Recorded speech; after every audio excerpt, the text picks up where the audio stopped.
Hello, everyone. Welcome to week 3 of our learning around the concept of optimism. I hope you've been able to unpack the concept of optimism by exploring the concept through books, quotations, songs, and even inspirational people. Optimism can really help us get through tricky times.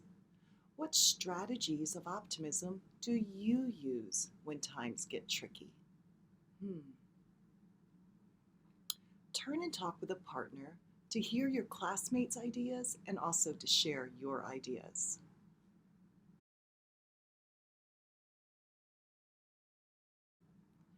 Will you take a moment next to listen to some other students in our school and see how their ideas of dealing with tricky situations are similar or different to yours?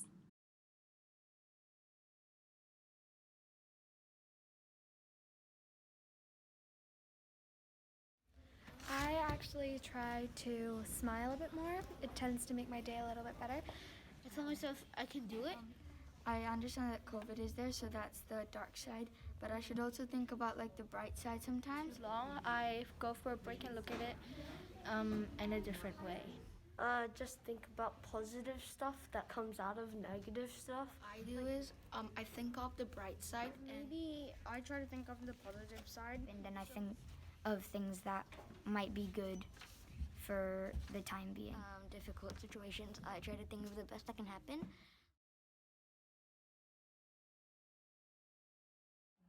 Even when things are tricky.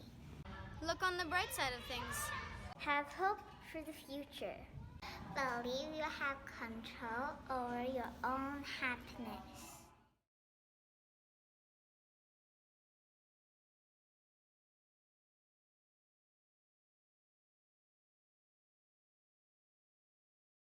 So I'm going to tell you a short story today. It's actually a true story. But before that, I'm going to ask you a couple of questions. So, first of all, I want you to look at these two piles of money. Can you see? So, there are notes and there are piles of coins here. They were all neatly piled, but now they've fallen down. So have a look at those and just talk to your partner next to you and say which, if I was to offer you them, which would you choose? Would you choose the pile of notes or would you choose the pile of coins? Just take a couple of moments to talk to the person next to you.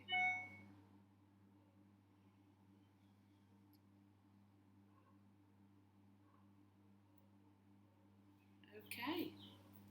So now I'm going to show you two glasses.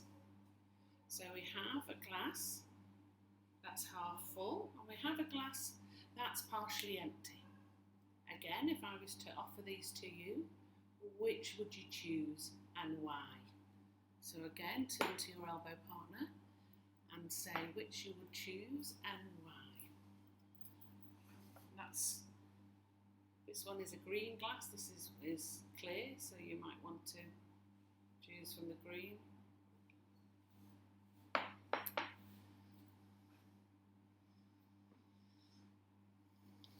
So, hopefully you had time for a little chat.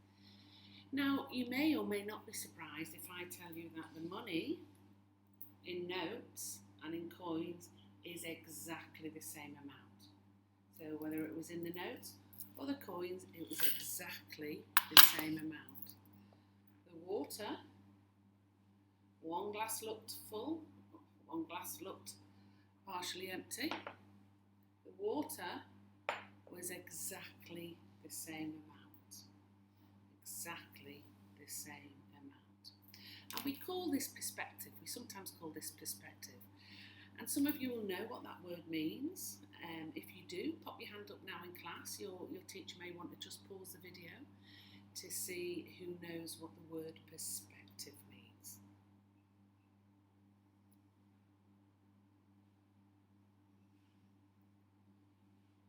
Okay, so another way of saying perspective is a point of view. So sometimes we look at things differently and we call that a point of view. So some people would see that glass as half full, and some people would see it as half empty, because half of the liquid has gone. Some would see that half of the liquid is still left, so it's half full. So why do you think people see it differently? And sometimes we think it's half empty is a negative way of looking at things. It's like, well, I'm looking at what's missing. So this half of the liquid, and say that's my favourite 7-Up or Sprite or lemonade or water, half of it's missing, therefore it's half empty. And that's quite a negative way of looking at it. Whereas somebody else might say, whoa, I've still got half a glass of water left, or half a glass of lemonade left. I'm really, really lucky. My glass is still half full, and that's a positive way of looking at things. Now, I want you to remember that as I tell you this story. So this story is about a little girl, well, it's actually about 2 little girls in America. So, here is one of the girls I'm going to talk about today, and this is a girl called Maya Rigler. Maya is what we call a cancer survivor. So when Maya was only 2 years old, she was diagnosed with cancer. And after lots and lots of treatments and hospital visits, she got better and went to school, elementary school, and carried on. Then, very, very sadly, when she was 10 years old, she developed a totally unrelated cancer to the first one, and was then again facing lots and lots of hospital visits and chemotherapy treatment and everything else that goes with that. And I'm going to just tell you, read a little bit from Maya herself. So Maya says, before I got cancer, I was a pessimist. And my family used to joke about how in elementary school, when someone asked me whether the glass was half full or half empty, I immediately replied with half empty. I could not comprehend how one person could see the world in a positive way. How they could see a glass that's filled with a favourite drink when half was so obviously missing. I live my life this way, preparing for and expecting the worst to happen at all times.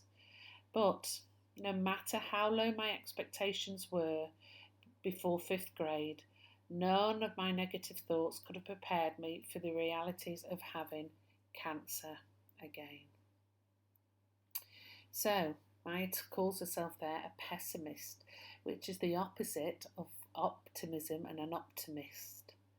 But I think we can see from Maya changing there from being a pessimist, or can we see Maya changing from being a pessimist to an optimist and seeing the glass as half full instead of half empty?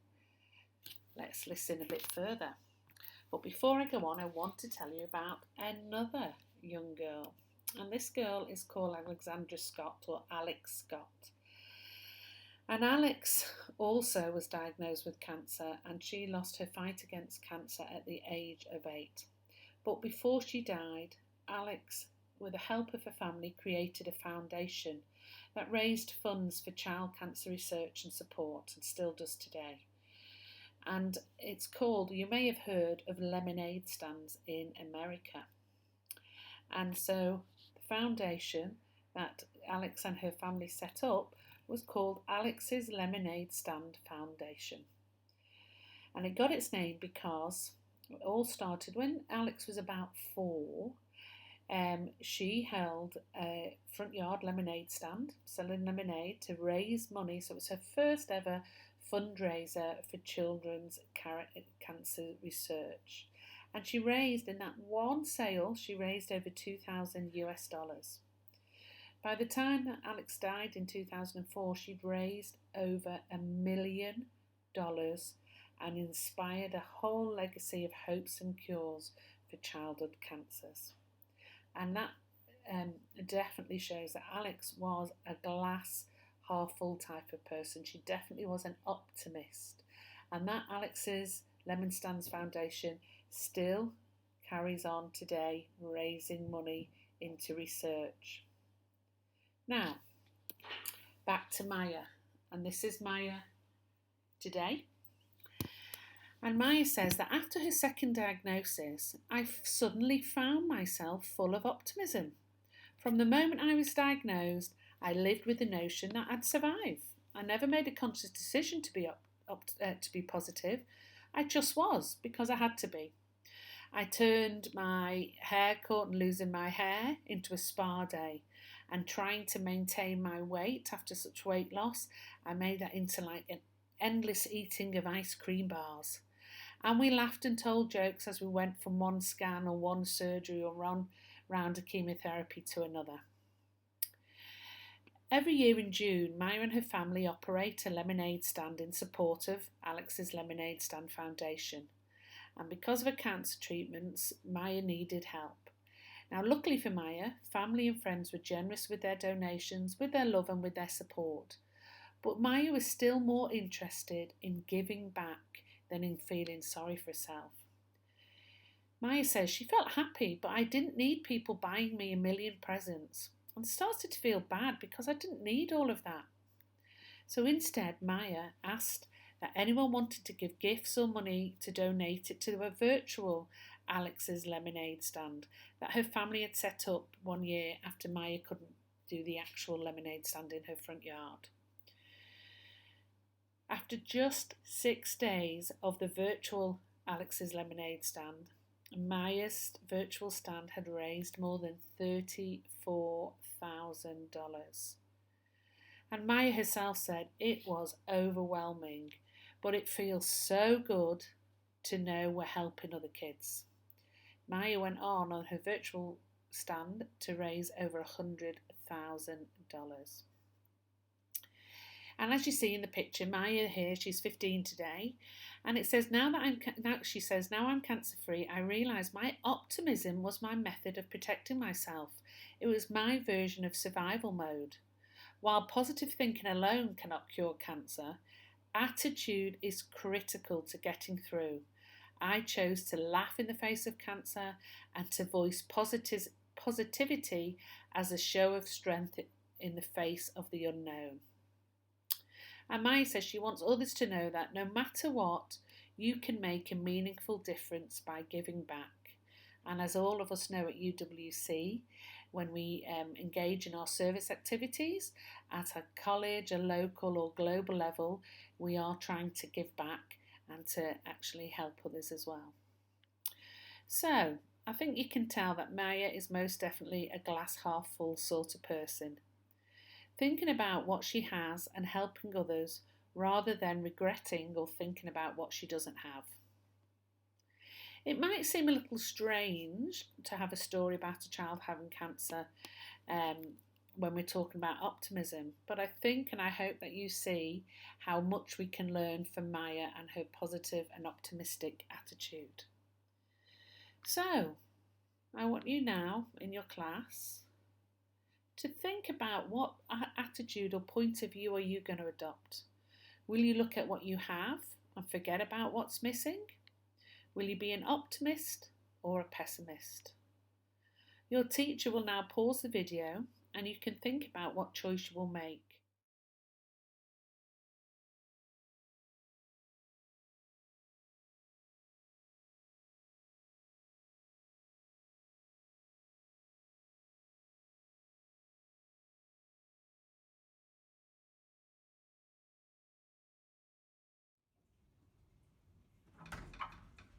Oh, hey, Mr. Whitehouse. Hi, Miss Crew. What's going on? I've lost it. What have you lost? Optimism. Can't find it anywhere. Where on earth where can I get it?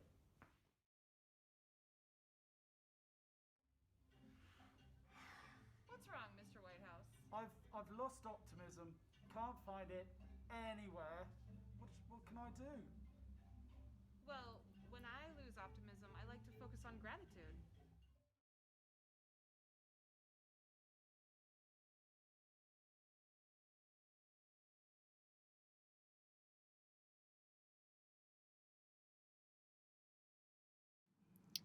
I hope you and your classmates shared some thinking around the connection between the concepts of gratitude and optimism. Where do they come together? What is their link? One thing I think about is sometimes practicing gratitude can actually change our perspective on a situation. Do you remember when Miss Pauline was reading about Maya and how Maya adjusted her perspective and started looking for the positive? She started thinking about a short haircut and she started thinking about eating ice cream. Practicing that strategy can really help you change that perspective to have a more positive attitude. So.